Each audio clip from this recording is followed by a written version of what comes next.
ದಯವಿಟ್ಟು ವಿಡಿಯೋವನ್ನು ಕೊನೆ ತನಕ ನೋಡಿ, ಅರ್ಥ ಆಯ್ತಾ? ಸ್ಕಿಪ್ ಮಾಡಬೇಡಿ, ಅರ್ಥ ಆಯ್ತಾ? ನಾನು ಮಾಡಿರೋಂಥ ಒಂದು ವಿಡಿಯೋಗೆ ಒಂದು ಶ್ರಮ ಪಟ್ಟಿದ್ದಕ್ಕೂ ಒಂದು ಸಾರ್ಥಕ ಆಗಬೇಕು ಅಂದರೆ ಅದು ಇವಾಗ ನೋಟಿಸು ಚೇಂಜ್ ಆಗಿದೆ, ಅರ್ಥ ಆಯ್ತಾ? ಮತ್ತು ಹಾಗಾದರೆ ಯಾವ ದಿನಾಂಕ ಅದನ್ನು ಬಿಡ್ತಾರೆ, ಯಾವ ಟೈಮ್ನಲ್ಲಿ ಬಿಡ್ತಾರೆ, ಯಾವ ಒಂದು ತಿಂಗಳಲ್ಲಿ ಬಿಡಬಹುದು, ದಾಖಲಾತಿಗಳು ಕರೆಕ್ಟಾಗಿರಬೇಕು. ಇದನ್ನು ಸಹ ಒಂದು ನೋಟಿಸನ್ನು ಕೊಟ್ಟಿದ್ದಾರೆ, ಅರ್ಥ ಆಯ್ತಾ? ಹಲೋ ಸ್ನೇಹಿತರೆ, ಹೇಗಿದ್ದೀರಾ? ನಾನು ನಿಮ್ಮ ವೆಂಕಟೇಶ್ ಮಾತಾಡ್ತಿರೋದು. ಸ್ನೇಹಿತರೆ, ಇವತ್ತಿನ ಈ ವಿಡಿಯೋದಲ್ಲಿ ಒಂದು ರೇಷನ್ ಕಾರ್ಡ್ ಬಗ್ಗೆ ಒಂದು ಅಪ್ಡೇಟ್ ಬಂದಿದೆ. ರೇಷನ್ ಕಾರ್ಡ್ ಯಾವಾಗ ಬಿಡ್ತಾರೆ, ಯಾವ ಟೈಮ್ನಲ್ಲಿ ಬಿಡ್ತಾರೆ, ಯಾವ ತಿಂಗಳು ಬಿಡ್ತಾರೆ, ಇದ್ರ ಬಗ್ಗೆ ಕಂಪ್ಲೀಟ್ ಆದಂಥ ಒಂದು ಮಾಹಿತಿಯನ್ನು ನಾನು ನಿಮಗೆ ತಿಳಿಸುವಂಥ ಒಂದು ಪ್ರಯತ್ನ ಮಾಡ್ತಾ ಇದ್ದೀನಿ. ದಯವಿಟ್ಟು ನಮ್ಮ ಚಾನಲ್ಗೆ ಯಾರಾದರೂ ಫಸ್ಟ್ ಟೈಮ್ ವಿಸಿಟ್ ಮಾಡಿದ್ರೆ ಕೂಡಲೇ ಸಬ್ಸ್ಕ್ರೈಬ್ ಮಾಡ್ಕೊಳ್ಳಿ, ಹಾಗೆ ಬೆಲ್ ಐಕಾನ್ ಬಟನ್ ಮೇಲೆ ಕ್ಲಿಕ್ ಮಾಡಿ. ಬರೀ ವಿಡಿಯೋ ಸ್ಟಾರ್ಟ್ ಮಾಡೋಣ. ಸ್ನೇಹಿತರೆ, ಮೇಯ್ನಾಗಿ ನೀವೇನಾದರೂ ರೇಷನ್ ಕಾರ್ಡ್ಗೆ ಹೊಸದಾಗಿ ಅರ್ಜಿ ಹಾಕಿಸ್ಕೊಳ್ಳೋದಾಗಿರಲಿ ಅಥವಾ ತಿದ್ದುಪಡಿ ಆಗಿರಲಿ, ಯಾವಾಗ ಬಿಡ್ತಾರೆ ನೆಕ್ಸ್ಟು? ಸಿಕ್ಕಾಪಟ್ಟೆ ಜನ ವೆಯ್ಟಿಂಗನ್ನು ಮಾಡ್ತಾ ಇದ್ದೀರಾ, ಹೆವಿ ಜನ ಕಮೆಂಟ್ ಮಾಡ್ತಾ ಇದ್ದಾರೆ ಯಾವಾಗ ಬಿಡ್ತಾರೆ ತಿಳಿಸ್ಕೊಡಿ. ಅದೇ ರೀತಿ ಡೇ ಟು ಟೈಮು ಏನಿರ್ತದೆ ಅದರದ್ದು, ಅದೇ ರೀತಿ ನೆಕ್ಸ್ಟು ತಿದ್ದುಪಡಿ ಯಾವಾಗ ಬಿಡ್ತಾರೆ, ಹೊಸ ರೇಷನ್ ಕಾರ್ಡ್ ಯಾವಾಗ ಬಿಡ್ತಾರೆ, ಇದ್ರ ಬಗ್ಗೆ ಮಾಹಿತಿ ಕೊಡಿ ಅಂತ ಸಿಕ್ಕಾಪಟ್ಟೆ ಜನ ಕಮೆಂಟನ್ನು ಮಾಡಿದ್ದೀರಾ. ದಯವಿಟ್ಟು ಇದ್ರ ಬಗ್ಗೆ ಒಂದು ಅಪ್ಡೇಟ್ ಬಂದಿದೆ. ಏನು ಅಪ್ಡೇಟ್ ಅಂದರೆ ಮೇಯ್ನಾಗಿ ಏನು ಮಾಡ್ತಿದ್ರು, ಒಂದು ನೆಕ್ಸ್ಟ್ ತಿಂಗಳು ಏಪ್ರಿಲ್ 1ನೇ ತಾರೀಕು ರೇಷನ್ ಕಾರ್ಡ್ ತಿದ್ದುಪಡಿ ಆಗಿರಲಿ, ಹೊಸ ಅರ್ಜಿ ಆಗಿರಲಿ ಬಿಡ್ತೀನಿ ಅಂತ ಒಂದು ನೋಟಿಸನ್ನು ಮುಂಚೆನೇ ಕೊಟ್ಟಿದ್ರು. ಬಟ್ ಆದರೆ ಅದು ಇವಾಗ ನೋಟಿಸು ಚೇಂಜ್ ಆಗಿದೆ, ಅರ್ಥ ಆಯ್ತಾ? ಮತ್ತು ಹಾಗಾದರೆ ಯಾವ ದಿನಾಂಕ ಅದನ್ನು ಬಿಡ್ತಾರೆ, ಯಾವ ಟೈಮ್ನಲ್ಲಿ ಬಿಡ್ತಾರೆ, ಯಾವ ಒಂದು ತಿಂಗಳಲ್ಲಿ ಬಿಡಬಹುದು? ನಂತರ ಮೊದಲನೇದಾಗಿ ನೀವೇನಾದರೂ ಹೊಸದಾಗಿ ರೇಷನ್ ಕಾರ್ಡ್ಗೆ ಅಪ್ಲಿಕೇಶನನ್ನು ಹಾಕಿಸ್ಕೊಳ್ಬೇಕು ಅಂದರೆ ದಾಖಲಾತಿಗಳು ಕರೆಕ್ಟಾಗಿರಬೇಕು. ಇದನ್ನು ಸಹ ಒಂದು ನೋಟಿಸನ್ನು ಕೊಟ್ಟಿದ್ದಾರೆ, ಅರ್ಥ ಆಯ್ತಾ? ಮೇಯ್ನಾಗಿ ದಾಖಲಾತಿಗಳು ಕರೆಕ್ಟಾಗಿರಬೇಕಾಗುತ್ತೆ. ಮೇಯ್ನಾಗಿ ದಾಖಲಾತಿಗಳು ಏನೇನಿರಬೇಕು?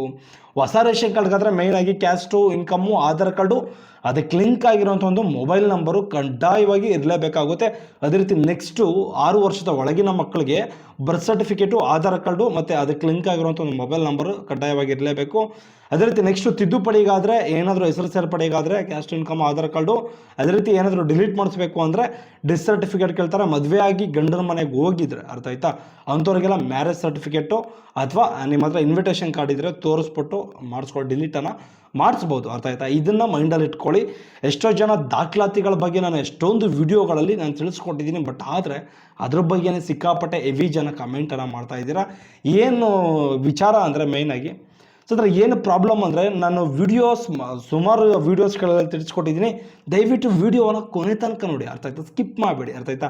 ನಾನು ಮಾಡಿರೋಂಥ ಒಂದು ವಿಡಿಯೋಗೆ ಒಂದು ಶ್ರಮ ಪಟ್ಟಿದ್ದಕ್ಕೂ ಒಂದು ಸಾರ್ಥಕ ಆಗಬೇಕು ಅಂದರೆ ದಯವಿಟ್ಟು ನಾನು ರಿಕ್ವೆಸ್ಟ್ ಮಾಡ್ತಾಯಿದ್ದೀನಿ, ಪೂರ್ತಿಯಾಗಿ ವಿಡಿಯೋ ನೋಡಿ, ಅರ್ಥ ಆಯ್ತಾ? ನಿಮ್ಗೆ ಏನಾದರೂ ಅಪ್ಡೇಟ್ಸ್ ಇದ್ದರೆ ಕೂಡಲೇ ವಿಡಿಯೋ ಪೂರ್ತಿ ನೋಡಿದ ತಕ್ಷಣ ನಿಮಗೆ ಎಲ್ಲಿ ಏನು ಅಪ್ಡೇಟ್ಸ್ ಕೊಟ್ಟಿರ್ತಾರೆ, ಯಾವ ಟೈಮ್ನಲ್ಲಿ, ಯಾವ ಡೇಟ್ನಲ್ಲಿ, ದಾಖಲಾತಿಗಳು, ಇದ್ರ ಬಗ್ಗೆ ಪೂರ್ತಿಯಾಗಿ ಎಕ್ಸ್ಪ್ಲನೇಷನ್ ಮಾಡಿರ್ತೀನಿ. ದಯವಿಟ್ಟು ವಿಡಿಯೋವನ್ನು ಅದಕ್ಕೆ ಹೇಳೋದು ಸ್ಟಾರ್ಟಿಂಗಲ್ಲೇ ಸ್ಕಿಪ್ ಮಾಡಬೇಡಿ, ವಿಡಿಯೋ ಪೂರ್ತಿಯಾಗಿ ನೋಡಿ ಅಂತ. ಈಗ ಮೊದಲನೇದಾಗಿ ಪಾಯಿಂಟಿಗೆ ಬರೋದಾದರೆ ಮೇಯ್ನಾಗಿ ಈಗ ರೇಷನ್ ಕಾರ್ಡ್ ತಿದ್ದುಪಡಿ ಆಗಿರಲಿ, ಹೊಸ ಅರ್ಜಿ ಆಗಿರಲಿ ಯಾವಾಗ ಬಿಡ್ತಾರೆ, ಮುಂದಿನ ದಿನಗಳಲ್ಲಿ ಯಾವ ಟೈಮ್ನಲ್ಲಿ ಬಿಡಬಹುದು, ಯಾವ ಡೇಟ್ನಲ್ಲಿ ಬಿಡಬಹುದು? ಮೇಯ್ನಾಗಿ ಏಪ್ರಿಲ್ 1ನೇ ತಾರೀಕು ಮೇಲೆ ರೇಷನ್ ಕಾರ್ಡ್ ತಿದ್ದುಪಡಿ ಹೊಸ ಅರ್ಜಿ ಬಿಡ್ತೀನಿ ಅಂತ ಇನ್ಫಾರ್ಮ್ ಮಾಡಿದರು. ಬಟ್ ಆದರೆ ಈಗ ಮೇ 1ನೇ ತಾರೀಕು ಬಿಡ್ತೀನಿ ಅಂತ ತಿಳಿಸ್ಕೊಡ್ತಿದ್ದಾರೆ, ಅರ್ಥ ಆಯ್ತಾ? ಮೇ 1ನೇ ತಾರೀಕು ಮೇಲೆ ಬಿಡ್ತೀನಿ ಅಂತ ನೋಟಿಸನ್ನು ಕೊಟ್ಟಿದ್ದಾರೆ. ಬಟ್ ಆದರೆ ನೀವೇನು ಮಾಡಬೇಕು ಅಂದರೆ, ನೀವೇನಾದರೂ ರೇಷನ್ ಕಾರ್ಡ್ ಹೊಸದಾಗಿ ಅರ್ಜಿ ಹಾಕಿಸ್ಕೊಳ್ತೀನಿ ಅಥವಾ ತಿದ್ದುಪಡಿ ಮಾಡಿಸ್ಕೊಳ್ತೀನಿ, ಹೆಸರು ಮಿಸ್ ಮ್ಯಾಚ್ ಆಗಿದೆ, ಬಟ್ ಬೇರೆ ಏನಾದರೂ ನಿಮಗೆ ಪ್ರಾಬ್ಲಮ್ ಆಗಿದ್ದರೆ ನೀವು ಇಮಿಡಿಯೇಟ್ಲಿ ದಾಖಲಾತಿಗಳನ್ನ ರೆಡಿ ಮಾಡ್ಕೊಳ್ಳಿ. ಇನ್ನೊಂದು ತಿಂಗಳು ಕಾಯಬೇಕಾಗುವಂಥ ಒಂದು ಪರಿಸ್ಥಿತಿ ಬರಬಹುದು. ನೀವು ಎಷ್ಟೋ ಜನ ಸರ್ ಈಗ ರೀಸೆಂಟಾಗಿ ಯಾವಾಗಾದರೂ ಬಿಡಬಹುದಾ, ಬಟ್ ಅದರ ಬಗ್ಗೆ ಖಚಿತವಾದಂಥ ಒಂದು ಮಾಹಿತಿಗಳು ಇರೋದಿಲ್ಲ, ಅರ್ಥ ಆಯ್ತಾ? ಈಗ ಬೇರೆ ಎಲೆಕ್ಷನ್ ಟೈಮು ನಾರ್ಮಲ್ಲು ದಿನಗಳಾಗಿದ್ದಿದ್ರೆ ಮೇಯ್ನಾಗಿ ತಿಂಗಳಿಗೆ 3 ದಿನ ಬಿಡ್ತಿದ್ರು. ಬಟ್ ಯಾವ ಟೈಮ್ನಲ್ಲಿ ಅಂದರೆ 3 ದಿನ ಅಂದರೆ ಒಂದು 4 ಅವರು, ಒಂದು 5 ಅವರು ಬಿಡ್ತಿದ್ರು. ಬಟ್ ಆದರೆ ಯಾವ ಟೈಮ್ನಲ್ಲಿ ಬಿಡ್ತಾರೆ, ಯಾವಾಗ ಬಿಡ್ತಾರೆ ಅಂತ ನಿಖರವಾದಂಥ ಒಂದು ಮಾಹಿತಿಗಳು ನಮಗೆ ಗೊತ್ತಿಲ್ಲ. ಬಟ್ ಆದರೆ ಮೇಯ್ನಾಗಿ ಹೇಳೋದಾದರೆ ಇದು ರೇಷನ್ ಕಾರ್ಡ್ ತಿದ್ದುಪಡಿ ಆಗಿರ್ಬೋದು, ಹೊಸ ಅರ್ಜಿ ಆಗಿರ್ಬೋದು, ಮೇಯ್ನಾಗಿ ಒಂದು ಏಪ್ರಿಲ್ಗೆ ಹೇಳಿದರು. ಬಟ್ ಮೇ 1ನೇ ತಾರೀಕು ಮೇಲೆ ಬಿಡ್ತೀವಿ ಅಂತ ಒಂದು ಇನ್ಫಾರ್ಮನ್ನು ಮಾಡಿದ್ದಾರೆ. ಇದ್ರ ಬಗ್ಗೆ ದಯವಿಟ್ಟು ಎಷ್ಟೋ ಜನಕ್ಕೆ ಗೊತ್ತಿರೋದಿಲ್ಲ. ಇದು ವಿಡಿಯೋನ ಶೇರ್ ಮಾಡಿ, ಅದನ್ನು ನೀವೊಂದು ಲೈಕ್ ಮಾಡಿ, ಕಮೆಂಟ್ ಮಾಡಿದ್ರೆ ರಿಕಮೆಂಡ್ ಆಗುತ್ತೆ ವಿಡಿಯೋ. ಈ ವಿಡಿಯೋ ಸಿಕ್ಕಾಪಟ್ಟೆ ಜನ ನೋಡ್ಬೋದು, ಅರ್ಥ ಆಯ್ತಾ? ದಯವಿಟ್ಟು ಲೈಕ್ ಮಾಡಿ. ಅದೇ ರೀತಿ ಈ ವಿಡಿಯೋನ ಕೊನೆ ತನಕ ನೋಡಿದ್ರೆ ರಿಕಮೆಂಡ್ ಮಾಡುತ್ತೆ, ಅರ್ಥ ಆಯ್ತಾ?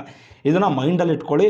ಯಾರಾದರೂ ಈ ತಿಂಗಳಾಗಲಿ ನೆಕ್ಸ್ಟ್ ತಿಂಗಳಾಗಲಿ ರೇಷನ್ ಕಾರ್ಡ್ ತಿದ್ದುಪಡಿ ಆಗಿರಲಿ, ಹೊಸ ಅರ್ಜಿ ಆಗಲಿ ಯಾವಾಗಾದರೂ ಬಿಡ್ತಾರಾ ಹೇಳಿ ಸರ್ ಅಂತ ಎಷ್ಟೋ ಜನ ಒಂದು ವಾಟ್ಸಪ್ಪಲ್ಲಿ ಆಗಿರಲಿ ಎಷ್ಟೋ ಜನ ಎಲ್ಲಂದ್ರಲ್ಲಿ ಕೇಳ್ತಾನೆ ಇರ್ತಾರೆ.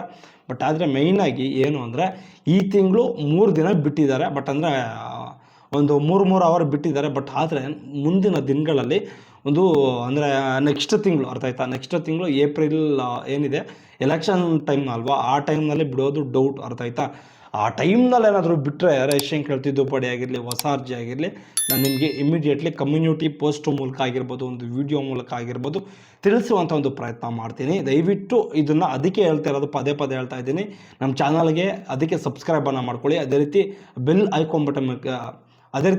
ಐಕಾನ್ ಬಟನ್ ಮೇಲೆ ಕ್ಲಿಕ್ ಮಾಡಿದ್ರೆ ನೀವು ನೋಟಿಫಿಕೇಶನ್ ಬರುತ್ತೆ. ಅರ್ಥ ಆಯ್ತಾ, ಇದನ್ನು ದಯವಿಟ್ಟು ಅರ್ಥ ಮಾಡ್ಕೊಳ್ಳಿ. ಅದೇ ರೀತಿ ನಮ್ಮ ವಿಡಿಯೋಗೊಂದು ಲೈಕ್ ಮಾಡಿ ಸ್ನೇಹಿತರೆ, ರಿಕಮೆಂಡ್ ಮಾಡುತ್ತೆ. ಈಗ ನಿಮಗೂ ಎಷ್ಟೋ ಜನ ಗೊತ್ತೇ ಇರುತ್ತಿಲ್ಲ ರೇಷನ್ ಕಾರ್ಡ್ ಇಂಥ ಟೈಮ್ನಲ್ಲಿ ಬಿಡ್ತಾರೆ ಅಂತ.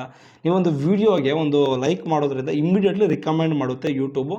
ಇದನ್ನು ದಯವಿಟ್ಟು ಅರ್ಥ ಮಾಡಿಕೊಂಡು ನೀವು ನಮಗೂ ಸ್ವಲ್ಪ ಸಹಾಯವನ್ನು ಮಾಡಬೇಕು. ನಮಗೂ ಸಹಾಯ ಆಗುತ್ತೆ, ಇನ್ನೊಬ್ಬರಿಗೂ ಹೆಲ್ಪ್ ಆಗುತ್ತೆ. ಇದನ್ನು ದಯವಿಟ್ಟು ಅರ್ಥ ಮಾಡ್ಕೊಳ್ಳಿ. ಇದ್ರ ಬಗ್ಗೆ ಎಷ್ಟೋ ಜನಕ್ಕೆ ಮಾಹಿತಿನೇ ಗೊತ್ತಿರೋದಿಲ್ಲ. ಇವತ್ತು ನಿನ್ನೆ ಬಂದಿರುವಂಥ ಒಂದು ನೋಟಿಸ್ ಇದು, ದಯವಿಟ್ಟು ಆದಷ್ಟು ಶೇರ್ ಮಾಡೋದಕ್ಕೆ ಒಂದು ಪ್ರಯತ್ನ ಪಡಿ. ಓಕೆ ಗೈಸ್, ಇದೇ ರೀತಿ ಯಾವುದಾದ್ರೂ ಅಪ್ಡೇಟಿಂಗ್ ಆದಂಥ ಒಂದು ವಿಚಾರಗಳಿದ್ರೆ ಖಂಡಿತ ತಿಳಿಸ್ಕೊಡುವಂಥ ಒಂದು ಪ್ರಯತ್ನ ಮಾಡ್ತೀನಿ. ನಮ್ಮ ಚಾನಲ್ಗೆ ಯಾರಾದರೂ ಫಸ್ಟ್ ಟೈಮ್ ವಿಸಿಟ್ ಮಾಡಿದರೆ ಕೂಡಲೇ ಸಬ್ಸ್ಕ್ರೈಬ್ ಮಾಡ್ಕೊಳ್ಳಿ, ಹಾಗೆ ಬೆಲ್ ಐಕಾನ್ ಬಟನ್ ಮೇಲೆ ಕ್ಲಿಕ್ ಮಾಡಿ. ಬಾಯ್, ನೆಕ್ಸ್ಟ್ ವಿಡಿಯೋದಲ್ಲಿ ಸಿಗೋಣ.